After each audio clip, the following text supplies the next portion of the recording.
Patuloy din ang pagdating ng mga deboto sa Minor Basilica at National Shrine ng Poong Jesus Nazareno o mas kilala bilang Quiapo Church.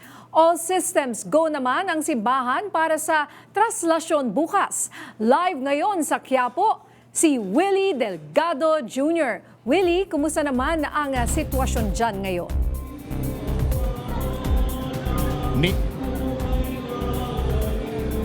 Ninya, kumakagat na ang dilim sa apat na sulok nitong Quiapo.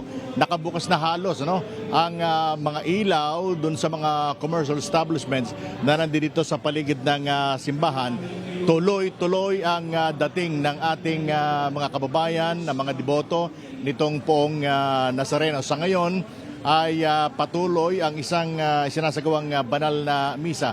Kanina ay bahagyang kumapal ang mga deboto dahil napuno halos itong bahagi ng Plaza Miranda, itong kaplasahan na nasa harap ng Quiapo Church.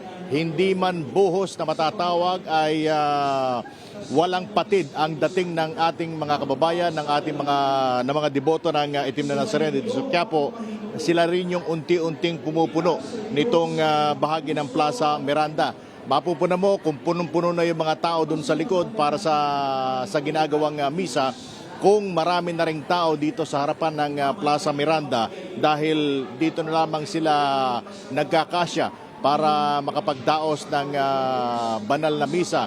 Nagkontento na sila doon sa malaking LCD screen na nakalagay dito sa harapan, sa kaliwang bahagi nitong simbahan, at isang napakalakas na speaker na dinig sa apat na sulok nitong Quiapo Church.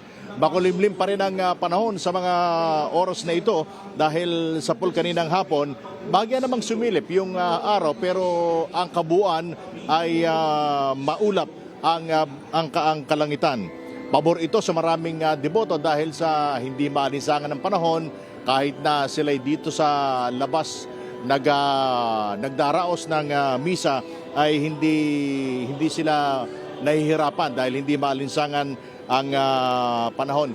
Kanina marami akong nasulipan na mga foreign national, foreigners, na mga tao nang dumadayo dito sa traslasyon sa Quiapo dahil naging pamoso itong traslasyon dito sa Quiapo, kaya naman dinayo ng maraming mga foreign tourists.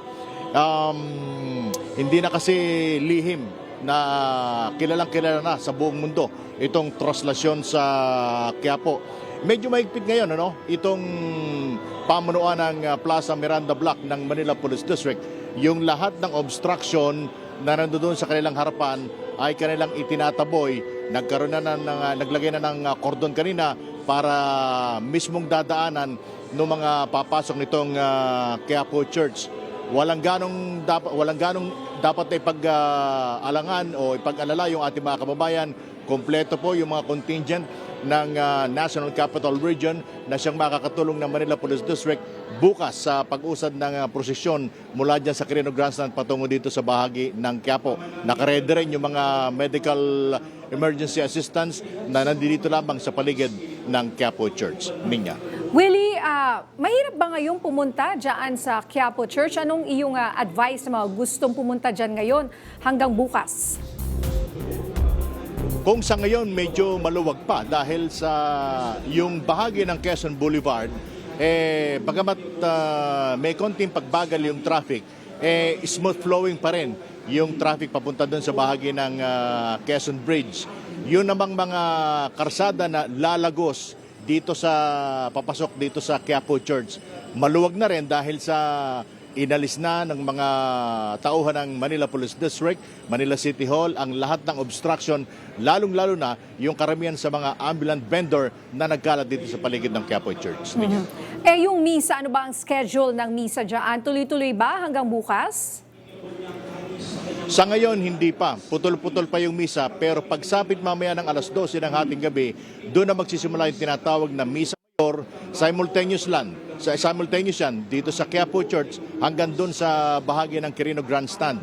At pagkatapos ng Misa Mayor na gaganapin sa Quirino Grandstand, yun ang hudyat para magsimula ang prosesyon, yung traslasyon ng Poong Nazareno. Pero dito sa Quiapo, yung pagsisimula ng alas 12 doon sa Misa Mayor, tuloy-tuloy yan hanggang kinabukasan, hanggang bukas pa ng gabi na mga dakong alas 11 ng gabi. Alright, maraming salamat, Willie Delgado Jr.